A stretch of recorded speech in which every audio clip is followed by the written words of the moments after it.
Hello there. I'm sending greetings from somewhere in the middle of Germany and apologies for not being able to attend the panel. I'm sure I'm missing a lot of good talks and comments, and I'm very sorry for not being able to come. However, my contribution to this panel is concerned with the notion of context and some specific features to address this notion.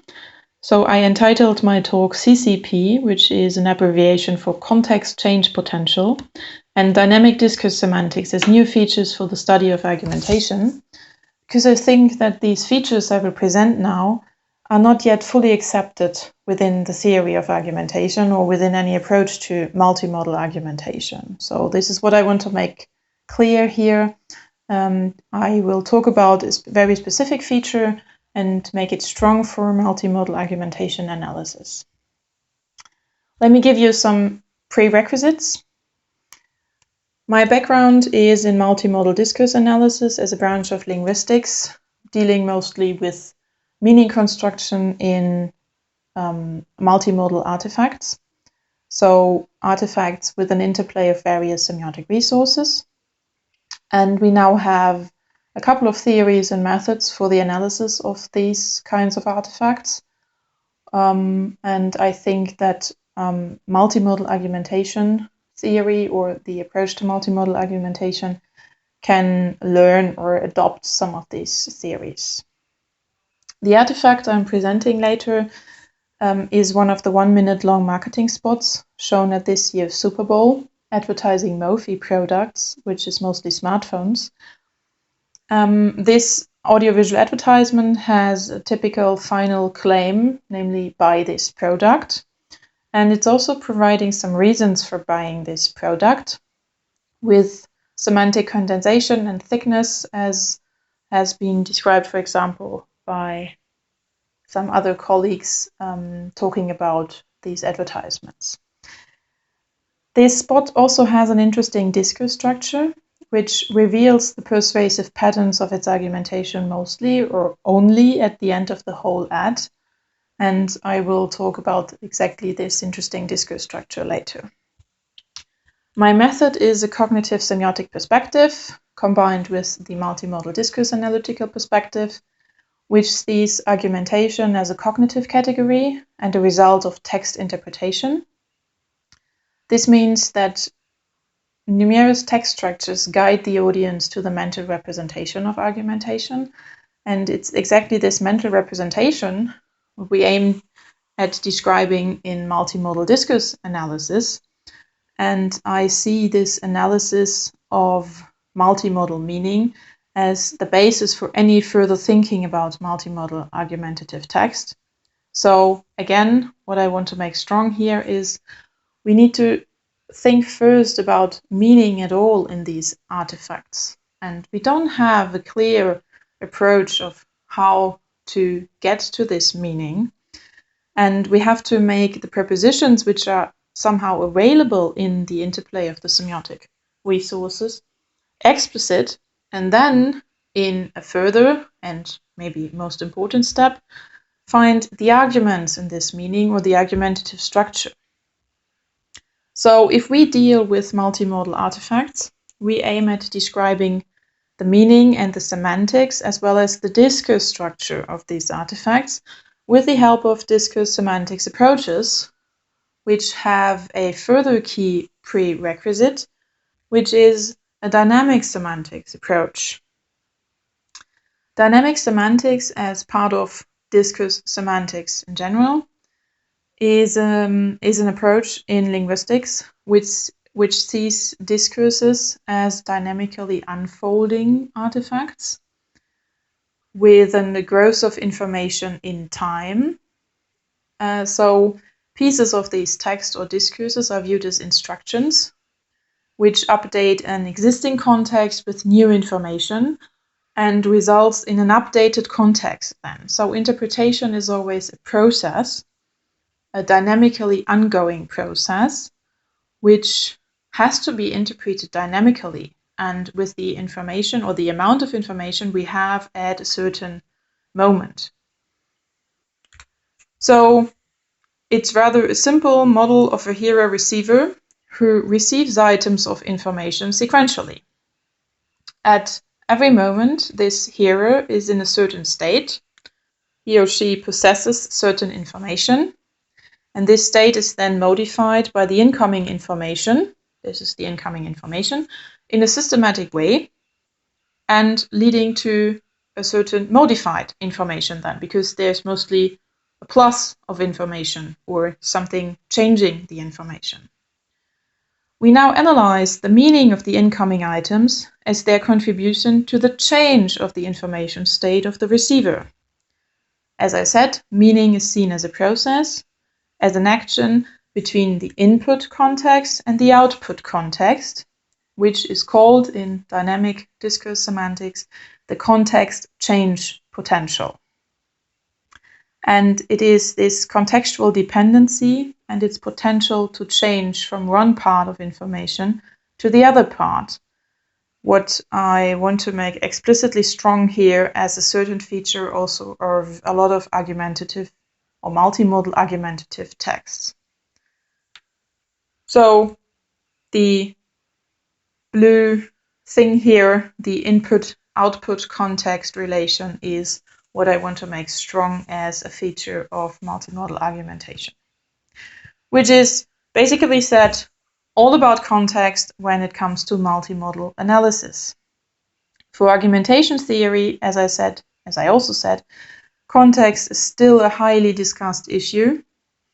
I won't go into details here, reviewing various hypotheses coming from argumentation theory, but with regard to the question of the propositionality of multimodal arguments, for example, or the truth value of these arguments, context normally does not play a big role. But taking into account the possibility of multimodal argumentation, there is no other way than dealing with context. So speaking in discourse analytical terms and bringing in the pragmatic level, which we're pushing in this panel, it is urgently necessary to develop an adequate characterization of the notion of discourse context, which is arguably at the heart of a fully adequate integrated theory of pragmatics.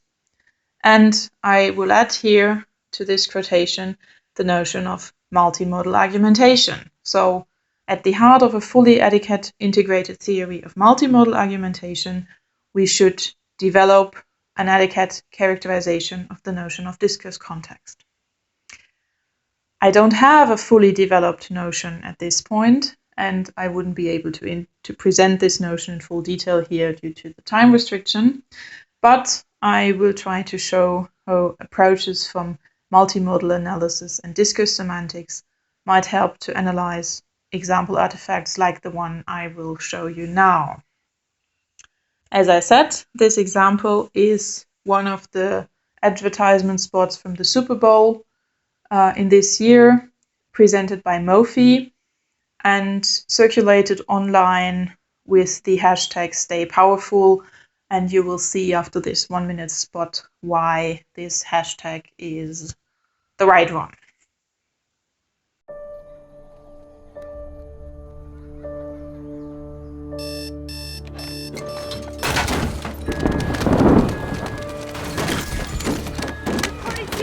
There is a hurricane in Nebraska.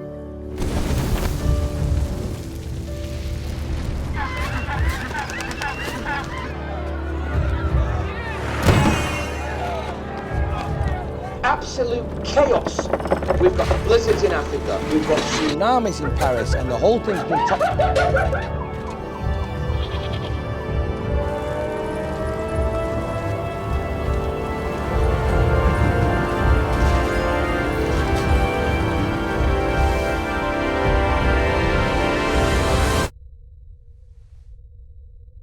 Gosh darn it. With over 100% more battery power, Mophie, stay powerful. So what you saw here is a rather simple story at the beginning. We have tsunamis, explosions, the world has basically turned upside down, and we can infer from all this a typically end-of-world scenario for which we do not have any cause yet.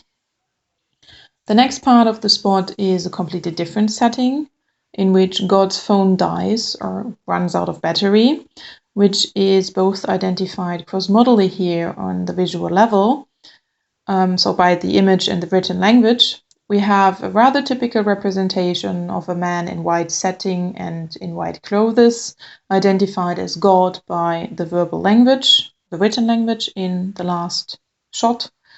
And also the dying of the phone is explicitly described by the written language and represented by this battery symbol in the first and the second shot. So inference here is there is a phone dying and the text says God knows what can happen, and God is also represented in the images.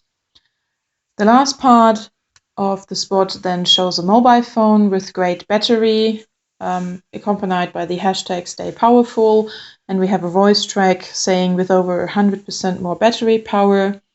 So what we can find here is actually the only indirect argument or the final claim, as I said, buy this phone because it is more powerful. So that's the interpretation we get from this short spot, right?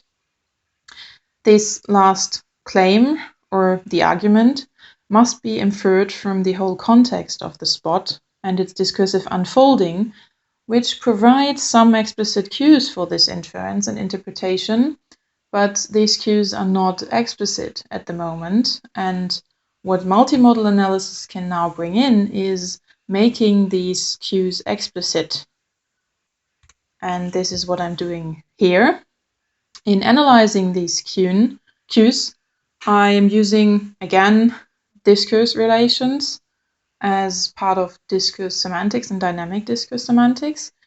These discourse relations are holding between the different entities of this spot and making it possible to bring them together in a meaningful combination. Inferring this meaningful combination is clearly an enzymatic process in which a lot of information is omitted, since it is not explicitly expressed by written language or a voice track, for example. So the recipient has not only to infer the semantic content of what is shown, but also the relations as part of the structure and coherence between the elements, which then lead to the final claim at the end, which is not given verbally or visually either. This claim is actually based on the reverse interpretation of the discourse structure, dealing with two different changes of the context and constructing both a contrast between a good phone and a bad phone, and giving an explanation for what happens when using the wrong phone. So the argumentative structure lies in going through the whole spot again at the end and bringing these relations together, dealing with new information added to the spot in the different parts and making sense of them. So what we do is we infer a contrast between the Mofi product presented at the end, which is or stays powerful, and the phone shown in the setting with God, which dies, so which doesn't have this powerful battery. So this is a first discourse relation inferred between the two last parts of the spot. And what we also infer is that the dying phone gives an explanation for what is shown in the first part of the spot, namely the end of world scenario, which only happens when God's phone dies, which should actually not happen. So dealing with the added information in both parts of the context change means inferring a relation to make sense between these context changes and to construct the full discourse structure, which in the combination of the two inferences here, the two discourse relation, leads to the final claim, buy this phone because it is more powerful or it is powerful. So let me shortly conclude. The spot is of course only one very specific example for multimodal argumentation patterns, which, however, uses a frequent technique in dynamically unfolding artifacts. And there are many other spots and also trailers, as well as comic strips, who work with this technique, which we often described as a so-called discourse pop, changing the context and information retrieval significantly and providing completely new and different information, which have to be brought into relation then, and which often leads to the fact that the discourse structure has to be inferred in reverse then, and which, for the argumentative structure, often reveals the persuasive pattern only at the end. To my best knowledge, there is no theoretical or methodological approach so far in argumentation theory to deal with these dynamical changes. So there is still, or clearly, a need of this dynamically view of argumentation as a cognitive process or action, which is guided by specific cues within a specific dynamically changing context. And this is what we can analyze from the multimodal perspective. And my aim now is to develop the specific notion of this context and dynamically changing context within argumentation theory. So, work in progress, and I hope to have been able to show at least these first steps towards this direction. Thank you very much for your attention. Watching with a long distance attention, and I'm looking forward to receiving any comments via Twitter, email, Skype, or whatever. And of course, to see you again soon and then in reality. Thanks, bye.